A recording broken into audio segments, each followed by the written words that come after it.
इंसान जीवन में कुछ भी कर सकता है, जीवन में कुछ भी हासिल कर सकता है, बस सोच और नजरिया सही होना चाहिए। कामयाबी कदम चूमती है।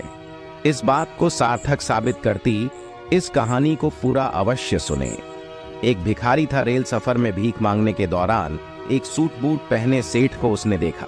उसने सोचा कि यह व्यक्ति बहुत अमीर लगता है, इससे भीख मांगने पर यह मुझे जरूर अच्छे पैसे देगा।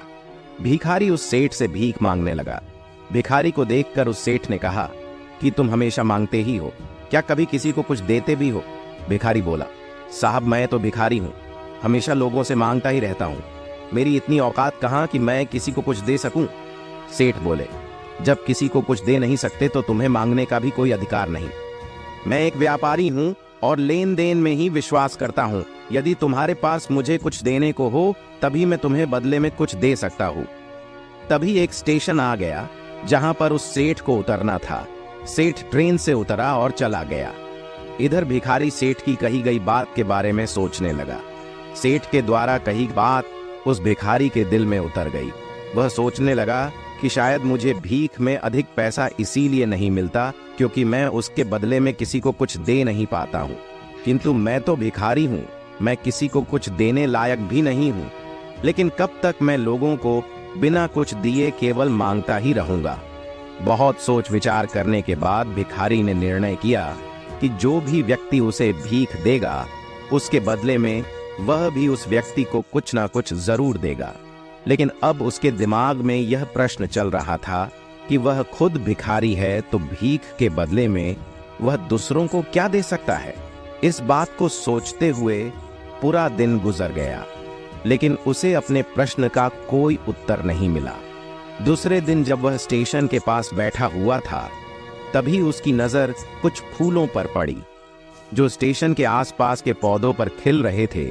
फूलों को देखकर भिखारी ने सोचा कि क्यों ना मैं लोगों को भीख के बदले कुछ फूल दे दिया करूं। उसको अपना यह विचार अच्छा लगा और उसने वहां से कुछ फूल तोड़ लिए। वह ट्रेन में भीख मांगने पहुंचा। जब भी कोई उसे भीख देता था तो उसके बदले में वह भीख देने वाले को कुछ फूल दे देता था। उन फूलों को लोग खुश होकर अपने पास रख लेते थे। अब भिखारी रोज फूल तोड़ता और भीख के बदले में उन फूलों को लोगों में बांट देता था। कुछ ही दिनों में उसने महसूस किया कि अब उसे बहुत अधिक लोग भीख देने लगे हैं। वह स्टेशन के पास के सभी फूलों को तोड़ लाता था। जब तक उसके पास फूल रहते थे तब तक उसे बहुत से लोग भीख दिया करते थे, लेकिन जब फूल बांटते बांटते खत्म हो जाते थे तो उसे भीख भी नहीं मिलती थी।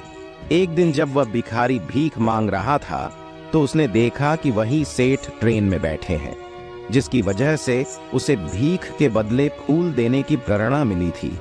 वह तुरंत उस व्यक्ति के पास पहुंच गया और भीख मांगते हुए बोला, आज मेरे पास आपको देने के लिए कुछ फूल हैं, आप मुझे भीख दीजिए, बदले में मैं आपको कुछ फूल दूंगा। सेठ ने उसे भीख के रूप में कुछ पैसे दे दिए और भिखारी ने कुछ फूल उनको दे दिए। उस सेठ को यह बात बहुत पसंद आई। सेठ बोले, वाह क्या बात है, आज तुम भी मेरी तरह एक व्यापारी बन गए हो। इतना कहकर वह सेठ तो फूल लेकर स्टेशन पर उतर गया। लेकिन उस सेठ द्वारा कही गई बात एक बार फिर से उस भिखारी के दिल में उतर गई।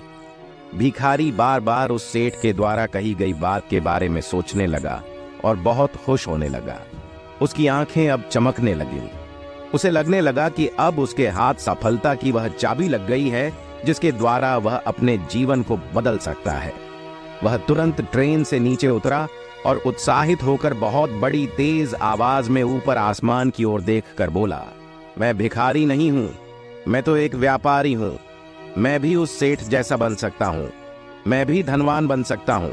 लोगों ने उसे देखा तो सोचने लगे कि शायद यह भिखारी पागल हो गया है।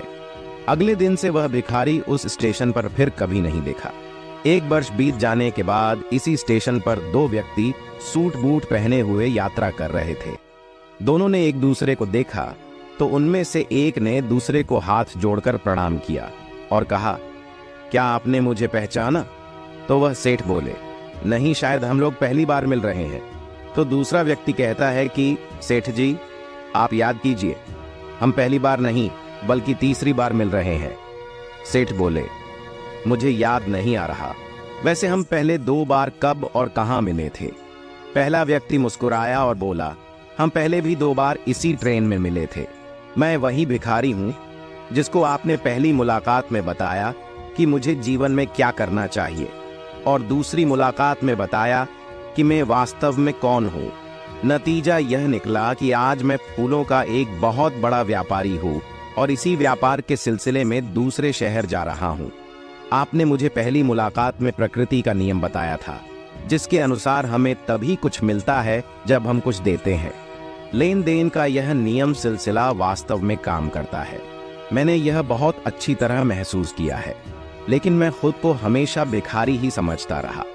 इससे ऊपर उठकर मैंने कभी सोचा ही नहीं था। और जब आपसे मेरी दूसरी मुलाकात हुई, तब आपने मुझे बताया कि मैं एक व्यापारी बन चुका हूँ। अब मैं समझ चुका था कि मैं वास्तव में एक भिखारी नहीं, बल्कि व्यापारी बन चुका हूँ। भिखारी ने स्वयं को जब तक भिखारी समझा, वह भिखारी ही रहा। उसने स्वयं को व्यापारी मान लिया तो व्यापारी बन गया। साथियों, इस कहानी से हमें यह सीख मिलती है कि इसी प्रकार जिस दिन हम समझ लेंगे कि मैं तो वही हूँ, फिर जानने समझने को क्या रह जाएगा। इंसान जीवन में कुछ भी कर सकता है, जीवन में कुछ भी हासिल कर सकता है, बस सोच और नजरिया सही होना चाहिए। कामयाबी कदम चूमती है। धन्यवाद।